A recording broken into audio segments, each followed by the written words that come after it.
તો કેમ છો મિત્રો? સ્વાગત છે મારી આ ચેનલ ટ્રાવેલ વિથ મુકેશમાં તમારું. આજે આપણે વાત કરીશું માંગો 20 અને આપે 30 સેવા આપણા દ્વારકાધીશ ભગવાનની નગરી એટલે કે દ્વારકા. ત્યાં કઈ રીતે જવું, ક્યાં રોકાવું, ત્યાં નજીકમાં કયા ફરવાલાયક સ્થળો છે તેની માહિતી હું તમને આજે આપવાનો છું.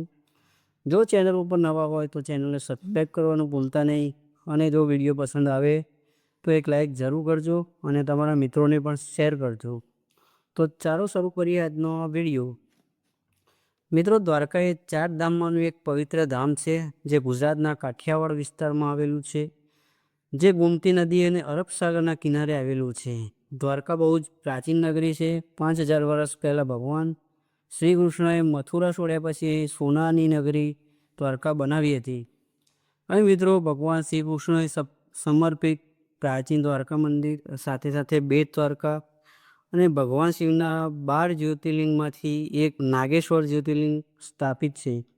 તો ચાલો વિડીયોમાં આગળ વધીએ અને એકદમ શરૂથી શરૂઆત કરીએ અને જાણીએ અહીં તમે કેવી રીતે પહોંચશો.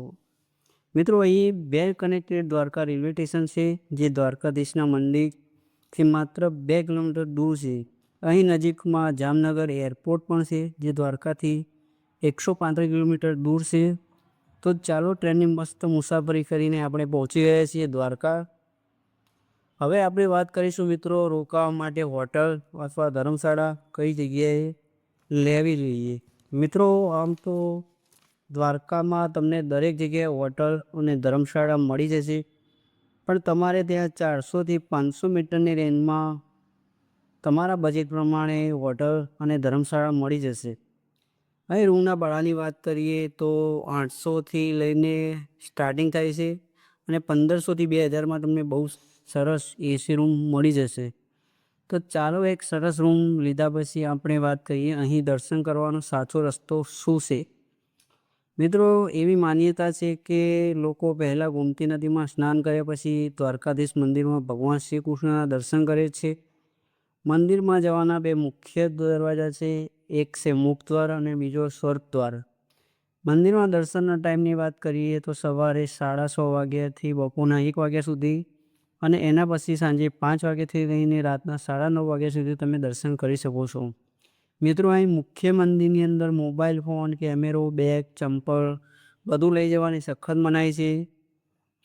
અહીં તમને ફ્રી લોકરની ફેસિલિટી પણ મળી જશે. તો ચાલો લાઈનમાં લાગીને મંદિરમાં જઈશું અને જગતના પાલનહાર શ્રી કૃષ્ણ દ્વારકાધીશના દર્શન કરીને જીવનને સફળ બનાવીશું. દ્વારકાધીશ તમારી બધી મનોકામના પૂર્ણ કરે એવી પ્રાર્થના. મિત્રો, સુપ્રસિદ્ધ મંદિર 2500 વર્ષ જૂનું છે. આ મૂળ મંદિરનું નિર્માણ શ્રી કૃષ્ણના પરપૌત્ર વજ્રનાથે કરાવી હતી. આ 5 માળના મંદિરની વાસ્તુકળા જોઈને તમે દંગ રહી જશો. મંદિરના શિખરની ઉપર 52 ફૂટની ધજાને દિવસમાં 5 વખત બદલવામાં આવે છે. લોકો આ નજારો જોવા માટે કલાકો સુધી રાહ જુએ છે. તો મિત્રો, અહીં દર્શન કર્યા પછી હવે આપણે જઈશું ગોમતી નદી બાજુ. જોડે બહુ જૂના મંદિરો બનેલા છે અને ઘાટના છેલ્લે સંગમ નારાયણ મંદિર છે. અહીં અરબ સાગર અને ગોમતી નદીનું મિલન થાય છે. તમે જરૂર દર્શન કરજો. આ મંદિરોમાં દર્શન કર્યા પછી મિત્રો ચાલો આપણે જાણીએ કે દ્વારકામાં કયા કયા બીજા મુખ્ય સ્થાન છે જ્યાં તમે દર્શન કરવા જઈ શકો છો. મિત્રો, મંદિર થોડા દૂર છે. તમે રિક્ષા અથવા બીજા ટ્રાન્સપોર્ટમાં કરીને પણ ત્યાં મુસાફરી કરી શકો છો. રિક્ષાવાળા દ્વારકામાં લોકલ ફરવા માટે 500થી 600 રૂપિયા ચાર્જ લેતા હોય છે અને તેમાંથી 5થી 6 જગ્યાએ તમને દર્શન કરાવે છે. જો તમે 2 માણસ છો તમારે ત્યાં સ્કૂટી રેન્ટ ઉપર લેવી જોઈએ, જે એક દિવસના 400થી 500 રૂપિયા ચાર્જ લેતા હોય છે. પેટ્રોલ તમારે અલગથી ભરાવવાનું હોય છે. અહીં બહુ જ ટૂર એન્ડ ટ્રાવેલ્સ કંપનીઓની ઓફિસ છે અથવા તો હોટલવાળા પણ તમને સ્કૂટીની વ્યવસ્થા કરી આપશે. તો ચાલો સૌથી પહેલાં આપણે જઈશું શ્રી સ્વામિનારાયણ મંદિર. મિત્રો, આ સુંદર મંદિર બહુ જ ભવ્ય શૈલીમાં બનેલું છે. આ મંદિરની મસ્ત કારીગરી તમને આકર્ષિત કરશે. મંદિરની અંદર ભગવાન વિષ્ણુ બિરાજમાન છે. અહીં દર્શન કરીને તમને ખૂબ જ શાંતિનો અનુભવ થશે. તો મિત્રો, અહીં દર્શન કર્યા પછી આપણે જઈશું ભડકેશ્વર મહાદેવ, જે અહીંથી લગભગ 1.5 કિલોમીટર દૂર છે. મિત્રો આ મંદિર બહુ દિવ્ય અને અલૌકિક છે, જે અરબ સાગરના વચ્ચોવચ આવેલું છે. મિત્રો આ મંદિરની વિશાળ શિવલિંગના સ્વરૂપમાં બનાવેલું છે. એવું માનવામાં આવે છે કે આ શિવલિંગ 5000 વર્ષ પહેલાં સ્વયં પ્રગટ થયેલું છે. અહીં દર્શન કરીને તમને બહુ જ શાંતિ મળશે. જોડે જોડે તમે મંદિરના કિનારે બેસીને ફોટા પણ પડાવી શકો છો. તો ચાલો હવે આપણે જઈશું સિદ્ધનાથ મહાદેવ મંદિર. મિત્રો આ મંદિર દ્વારકાના પ્રાચીન અને પ્રમુખ મંદિરોમાંનું એક છે. અહીં બહુ જ જૂનું એક વડનું ઝાડ પણ છે. જોડે જોડે સિદ્ધેશ્વર મહાદેવના રૂપ મહાદેવ વિરાજમાન છે. આ પ્રાચીન મંદિરમાં પ્રવેશ કરીને મહાદેવના દર્શન કરી શકો છો. તો અહીં દર્શન કર્યા પછી તમે લાઇટ હાઉસ પણ જઈ શકો છો. અહીં તમને દૂર સુધી ફેલાયેલો સમુદ્રનો મસ્ત નજારો જોવા મળે છે. તો ચાલો મિત્રો હવે આપણે જઈશું સનસેટ બીચ પોઈન્ટ. સાંજે અહીં ઘણા બધા લોકો ફરવા આવે છે. અહીં તમે આવતી લહેરો જોડે બહુ જ મસ્તી કરી શકો છો. મિત્રો બહુ જ મસ્ત બીચ છે. લોકો અહીં બેસીને સનસેટ પોઈન્ટનો આનંદ માણતા હોય છે. તો તમે પણ સાંજે અહીં જરૂર આવો. અહીં સાંજે ફરવાથી તમને ઘણો બધો આનંદ થશે.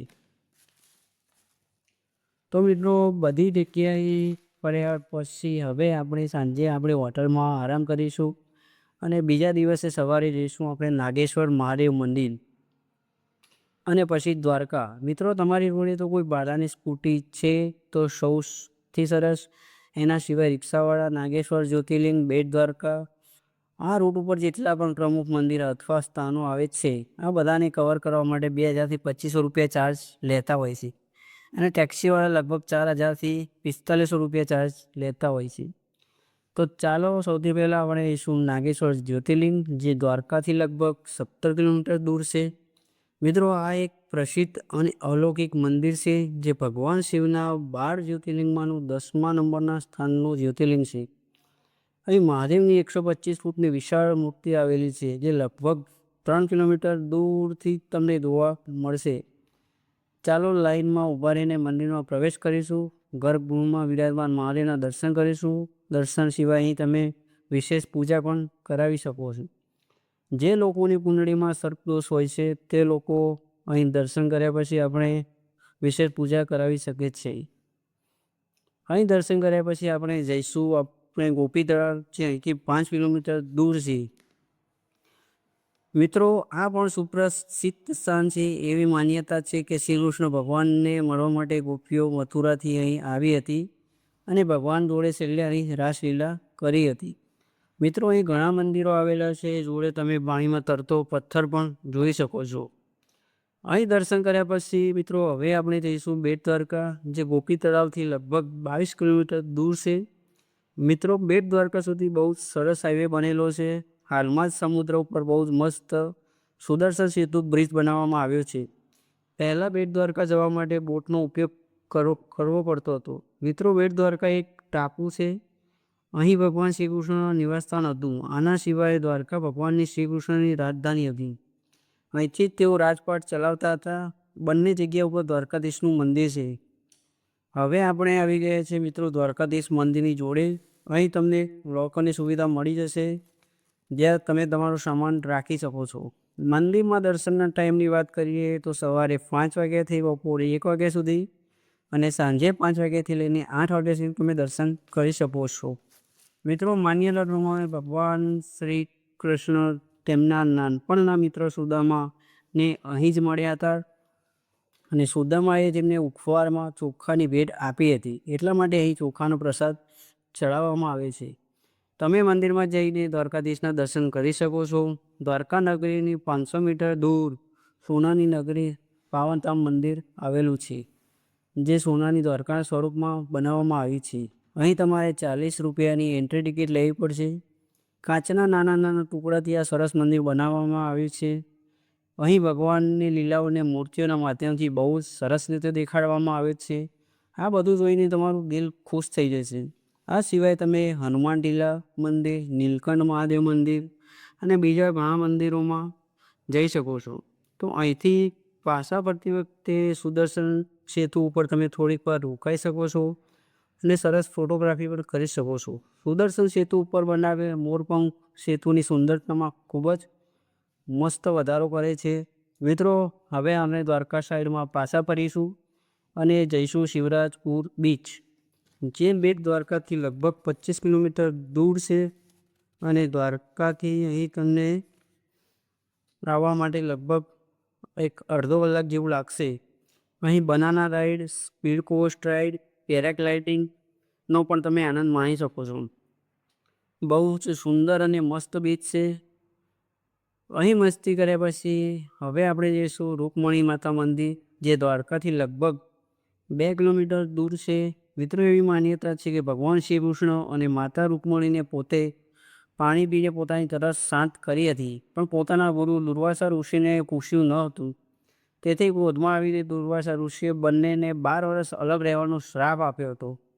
ત્યાંથી અહીં જળનું દાન કરવામાં આવે છે અને દર્શન કર્યા પછી તમે જળનો પ્રસાદ લઈ શકો છો. મિત્રો, બહુ દિવ્ય અને અલૌકિક મંદિર છે.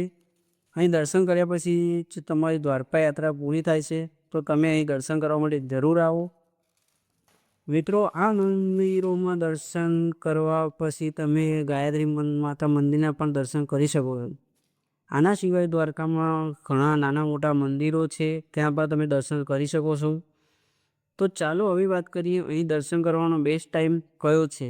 મિત્રો, નવેમ્બરથી એપ્રિલ એકદમ સરસ સમય માનવામાં આવે છે.